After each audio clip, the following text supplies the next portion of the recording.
promised him that they are thinking of starting a religious music department, and when he gets his doctorate, he will fit in perfectly. Now, he has a goal. He's not looking to be on public assistance. Okay, this is what he's chosen to do, and he wants to compose, religious music. And I give him credit for that.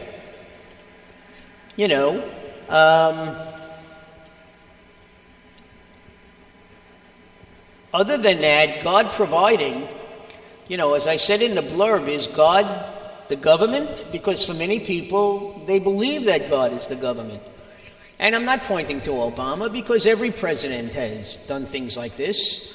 The Democratic Party is always the party of the downtrodden, those that don't have. And I'm not asking that the government provide for these people for the rest of their lives, only temporarily, as far as giving them a start. But after a while, you, as my father used to say, shit or get off the pot. Do something about it. Don't complain about it, do something about it. And then pass it along to somebody else. Anything more than that, I really can't add, Rev. Yeah, now, whatever, I just want to remind some people, I don't really know how I can do this, because if we had, we broadcast on Blog Talk Radio and we broadcast on Spreaker. And Spreaker went bad for a couple of seconds, and some people who were listening to it didn't realize that we went right back on. And me telling them is not going to help any, because they don't know we went back on anyway. So I didn't know that. But yeah, we can't. We have less control over the computers than we think, ladies and gentlemen. But anyway, listen. But you said God provides, and Obama just provided 5 million illegal aliens are now being provided. At least 3 years. But ask yourself, what are they being provided with? They have to go to the back of the line. They have to pay the government something like $20,000. Okay? They have to learn English.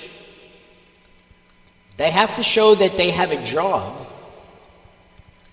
You're not talking about those who are coming over illegally and join gangs. Well, they did come here illegally, and that was the only thing they did illegally. Well, that's enough. We do have immigration laws that say they're not allowed to do it. Well, there are people who wait 10, 20 years to come here legally. All right. And they're superseding everything. Don't you see what the government is trying to avoid? They are trying to avoid the problem of what to do with all the children of these illegal immigrants, because the children are U.S. citizens for the most part. We're not talking now children who were brought here when they were like 5 months old or a year old. Children who were born here, okay, their parents weren't, so the children are citizens. Send the parents back where they came from. What do you do with the children? Some of the children are adults. Yeah. Mind what I'm going to say. You didn't let me finish. You assumed that I was going to say something terrible. I always do. But what he did provide for them is the stability to knowing they don't have to worry about being deported. And that's very important. They now have some sense of belonging. They don't have to hide like they used to. So that's giving you a lot. So then what are you against? I didn't say I was against anything. I just said he provided. I thought you were against No. What I said was Obama provided for 5 million illegal aliens to come out of the shadows. Yeah, I didn't say bad or good. I just said he just provided it. So so they have to thank Obama, not God, for their. I also have to say, the Republican Party has been saying for many years now that these people are taking jobs away from Americans. Well, for at least 6 years, ever since Obama started talking about this path to citizenship or freedom, if you will, that they take jobs away from. I haven't seen one American step forward and say, yeah, I want to pick tomatoes. Or I want to go fold sheets in a hotel. Yeah. These are jobs that if it wasn't for the illegal immigrant or the immigrant who can't speak English, and this is the only job they could get at sometimes in some instances lower than minimum wage, you go to a motel, who's going to make sure you have a clean room? Or who's going to make sure that you have lettuce or tomatoes or vegetables on your dinner plate? As I said to you the other day, Stephen Colbert tried it for like 3 hours. And a couple of years ago, he tried it. He went out to California and he worked on one of the farms. And he couldn't do it. And he came back before Congress and he said, how can you treat these people like subhumans? They're doing this job.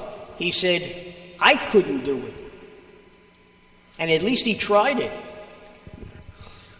I think it's unfortunate that all these people have problems in other countries. But are we their keepers? I don't know. I have a lot of mixed feelings about this. I think we should help the countries that are being oppressed more than help the people coming here. I'm thinking of a Neil Diamond song from the 1980 version of The Jazz Singer, and it became a #1 hit, and it was the biggest hit from that movie. And everywhere around the world, they're coming to America, okay? He talks about different countries. He says, they're coming to America. America is still, as the president said, a country that everybody wants to come to. Everybody wants to settle here. Everybody wants to make a contribution. They're not looking for a handout. They want to make a contribution. Most, if not all, of the people who come here legally can't wait for 5 years so they can take their citizenship test. And one of the happiest days of their lives is when they are now sworn in as U.S. citizens. And now they have the right to vote. And they have the right to come out of the shadows. And they don't need a green card anymore. Okay? Well, just to get a green card is a marvelous thing for most people.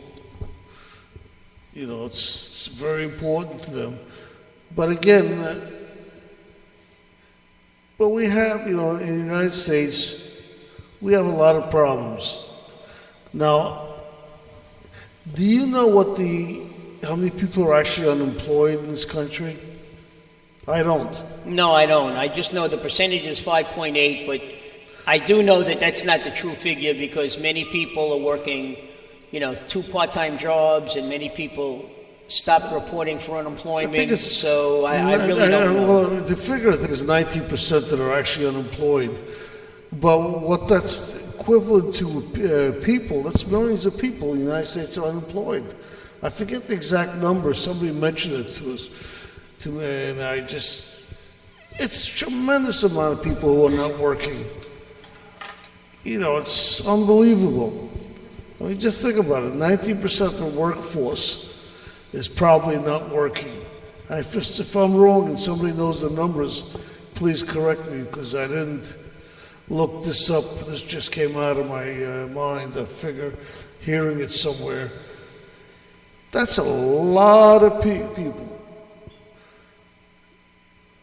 Because you figure what the workforce is, half of our population maybe?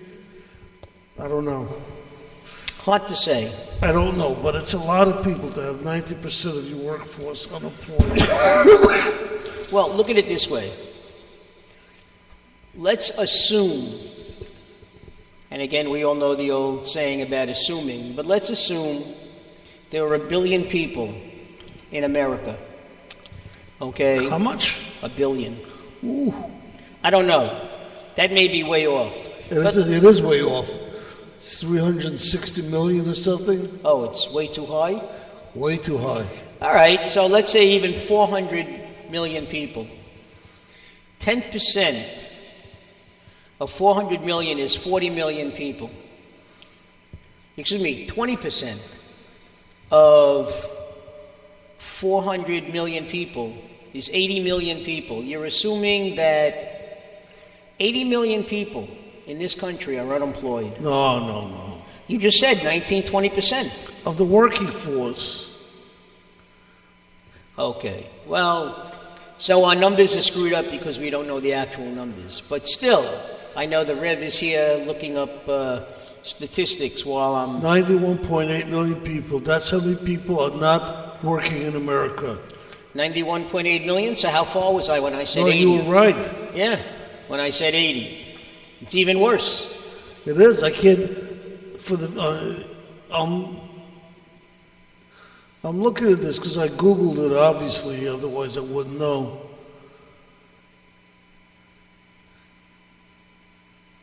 How do you provide for so many people? And then ask yourself, I know there's a lot of controversy about Obamacare, the Affordable Care Act, but every time a free clinic opens for a 24-hour period across the heartland of America, and we're talking about Ohio, we're talking about the inner city of Detroit, we're spanning across the country, okay? How many people start lining up while it's still dark out because their jobs, if they're working, don't provide health care, and they haven't seen doctors in a number of years? Okay, this is unconscionable. This is the richest country in the world. Certainly, if there's one thing that we should be able to provide for our people, even those who are unemployed, it's health care.